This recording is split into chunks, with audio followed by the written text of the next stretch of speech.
We are now joined by Kganki Matabane, who's the CEO of the Black Business Council. A very good evening to you, sir. Thank you so very much for joining us here on SABC News.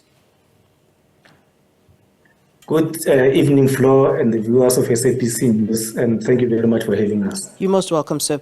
We have for many years seen Africa's problems presenting opportunities for the West. Are we now in a stronger position to create opportunities for ourselves with the sort of alliances that we're trying to create?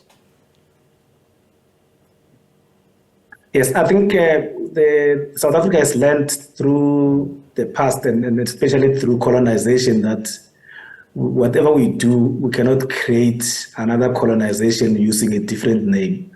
So from that lesson, I think, hence, South Africa, when it was invited to BRICS, it joined with both hands. And that was a very, very, very good decision. And if you look at some of the achievements, the BRICS Bank, for example, has assisted South Africa and also the continent in funding some of the challenges that we have, especially energy, and other infrastructure projects that we need to connect the continent. So I think through, for example, programs like the African Free Trade Area Agreement type of programs, we'll be able to then realize more and more advantages. And I think what we need to do more is then to encourage these BRICS countries to also invest in our own countries so that we can create jobs.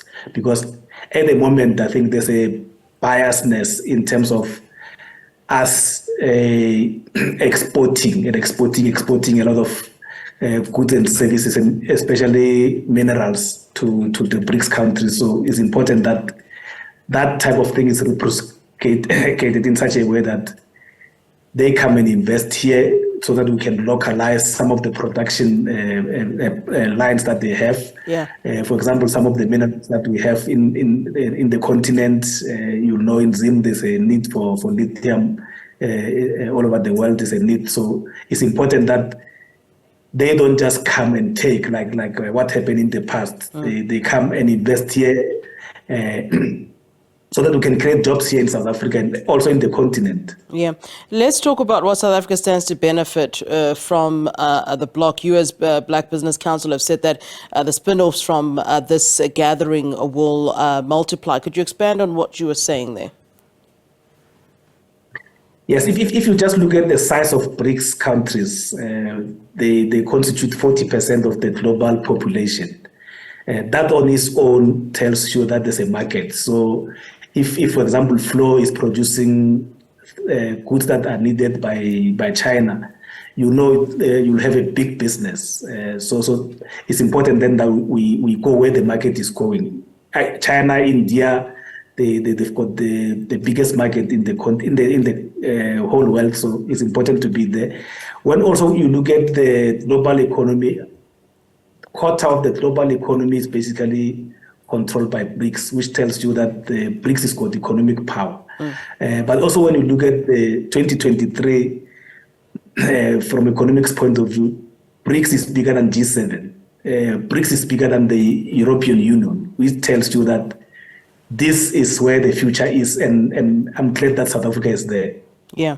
And speaking of G7 and European Union, generally we're seen as, I suppose, the minions when these sort of groups gather, and we don't play, on an equal footing. Do you believe that under BRICS we are on an equal footing? I mean, we're sitting with countries like, India, Russia. Are we realistically, playing on an equal footing here?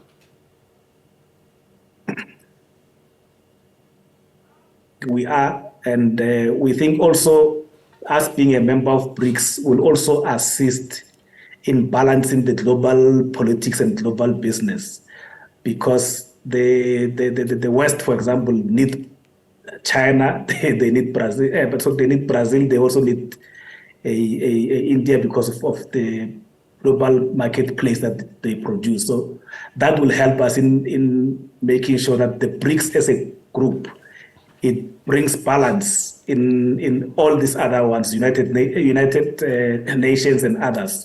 And then you may have heard that almost 20 countries including Saudi Arabia and others in the continent, are lining up to join BRICS because they've realized that it looks like there's more democracy in BRICS, and BRICS can be able to bring democratization of the world economy and the world politics than all these other institutions that have been there, because they've been there for some time and there have not been any change.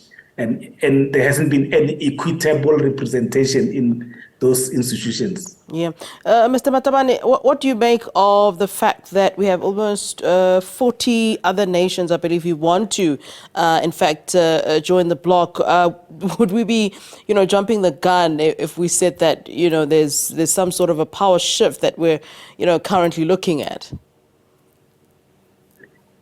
Yes, I think we're witnessing a power shift from the West to BRICS. Yeah.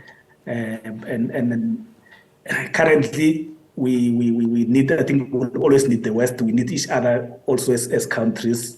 But you can see where the economic power is shifting to. So it's important. I think that's why all these other countries want to join, because they don't want to be left behind by this powerful BRICS phenomenon that is happening. So it's important, I think, the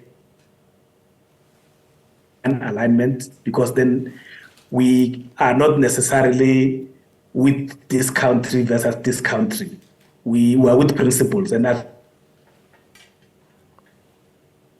in terms of numbers, small in terms of economy, but because we've chosen the route that we've chosen of being neutral, that is helping us as a country.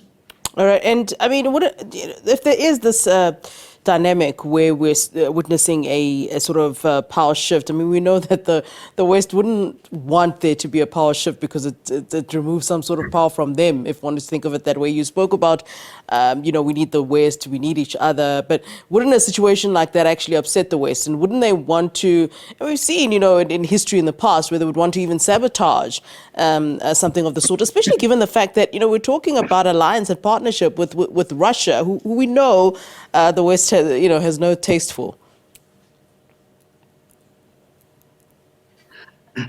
Yes, but if you look at how, for example, the market work, competition is important and competition is critical, but also competition brings the democratization and opening of markets. You have seen where we've got one company, for example, dominating a market, the prices just go up. But once you bring competition, that on its own is good for consumers, and it can only be good for citizens of South Africa, citizens of the continent, but it will also be good for business, because then there will be balancing of tariffs. For example, if you want to be want to protect the market in South Africa, you must always think of the West, think of BRICS, think of others, rather than what is happening at the moment, where one country will then decide, no, we're going to protect our market, and then whoever says anything else will just ignore them. But once there's this other power block on the side that cannot be ignored, there's no way that one country will want to then control the whole world.